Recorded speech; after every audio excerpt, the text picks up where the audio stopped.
ये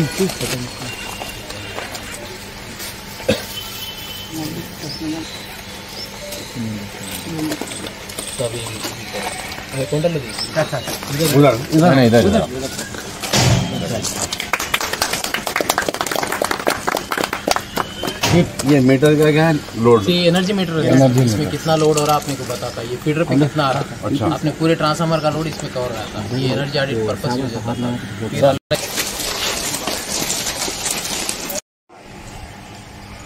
मॉर्चरी है वहाँ पर, वो प्लेस में दे तो हो जाता।